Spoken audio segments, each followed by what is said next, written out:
everyone, so Heroscape here today, coming at you with another installment of Ranking Heroscape Age of Annihilation. Today it's going to be Admiral EJ-1M. Before we jump into that, a reminder that Heroscape is still open for pre-orders online, Wave 2. We've got expansions that are going to be coming out in October. Additionally, the original wave as well can still be purchased online. If you're already planning on buying, feel free, if you're willing, to support the channel by using my affiliate link in the description. Is muchly appreciated. So many of you have been so supportive, and that's so awesome. Really appreciate that. So again, shout out to that affiliate link. If you're already planning on buying it, feel free to support the channel through that way. All right, let's jump in and check out Admiral. So Admiral follows Vidar. We've got Solborg, unique hero. Admiral is his class. Menacing is his personality. Large, 7, which is significant because he is actually quite large, and his large will keep him safe from a lot of abilities that affect small and medium figures, so that makes him immune to those, so that's notable. His stat block is 3 life, 5 move, 1 range, 4 attack, and 6 defense. So outright, pretty freaking solid. His overall attack output just on a stat block is nice. It's decent. 4 and 6 means you can get some, a solid attack if you're on height. If you just need a big chunky attack. 3 life is a little bit rough. 6 defense helps with that a fair bit, but the 3 life is a concern. For those of you that are familiar with Brunak from classic Heroscape, he has the same issue. Brunak's a really cool unit that I think design-wise was spot on, really great. Just needed a 4th life. That 4th life would have made him a lot more draftable in a lot of formats. Now, Brunak doesn't have any synergies, so that makes him more difficult to use more than his life point, but that 3 life is really rough, even though he has 7 defense. So I think Admiral suffers similarly. That said, his abilities keep him a little bit farther away from the action, somewhat, and he tends to have a screen with his abilities anyway. So for the most part, you can keep him safe.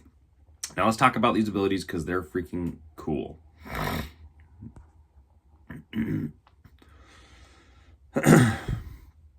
Admiral's orders. After rolling for initiative, you may move any order markers from this card onto any of your pirate or captain army cards.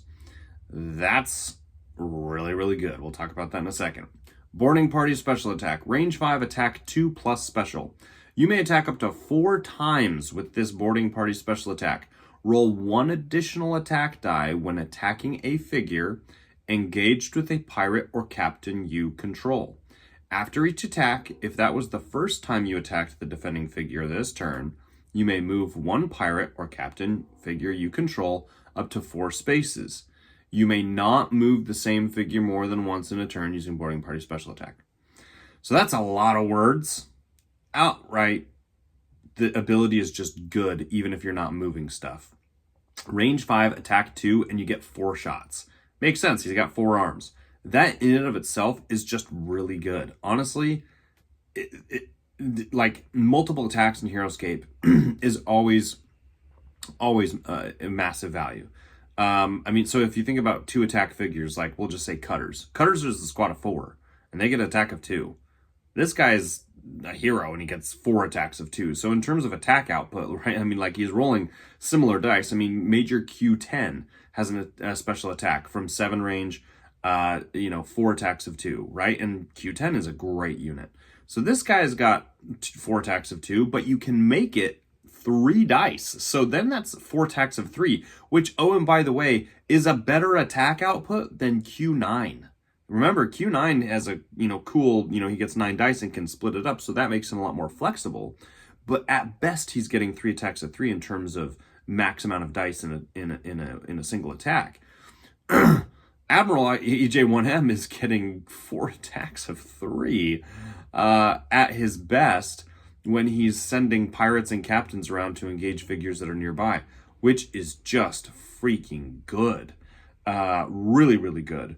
And so the setup takes some time because right now you have unique squads that you have to kind of develop and get in the action, and you've got some unique heroes. But the pirate and captain faction, I think, is going to be a staple of this, or rather should be. If it's not, it should be. I mean, we know we're at least getting one more squad and one more hero, and those are unique. So, I think there's plenty of more design space you can do with just cool pirates and captains and whatnot. And so he will get better with more time and more designs. Like, he's just going to get better, which is why he's 170 points. At 170 points right now, he's not amazing, right? He's not filling those points yet.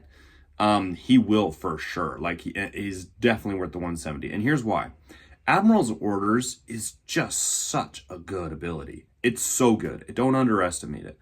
Heroscape, so much of Heroscape is being able to time and sequence your turns with order markers.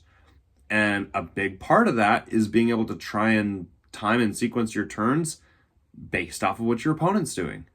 Well, this allows you, after your opponent's placed order markers and after you know who gets initiative, to be able to then place your turns. So if you're like, I'm going to take a risk and put it on this squad that only has 2 figures left in it, you can do that, absolutely, because guess what?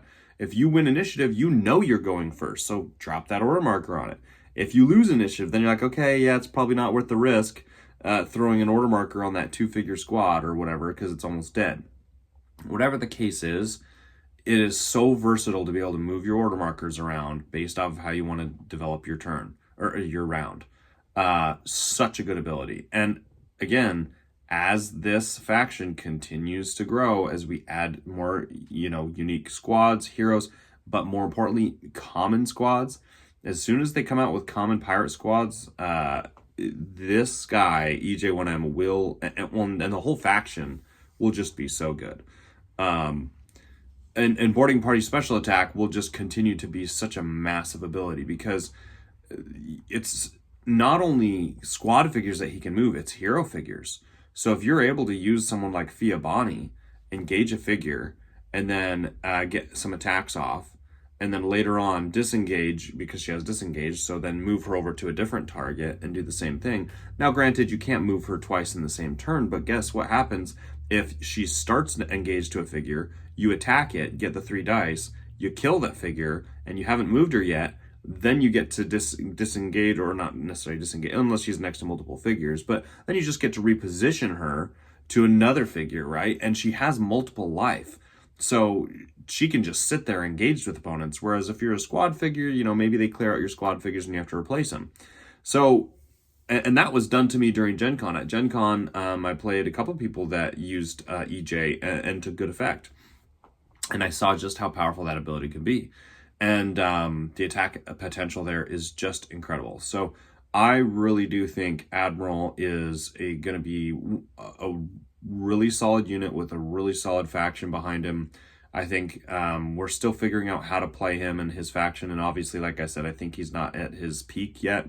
I think we've got a good enough unit base to just help him out and have some fun. But, I think he's going to come into his own here in the coming months and years as we keep adding designs to his faction. Right now, I would place him at B+. I think he will end up at A-, a solid A-, because overall his abilities are just good. And his stats are just good, right? His life lacks, but understandably, again, his attack output's incredible. His survivability is still good with 6 defense, and he's getting stuff in the way to keep him safe. So for the most part, I just think overall his stat block and his abilities are just super solid. Right now, again, B+, above average. I think he played right. He's got a lot of value, but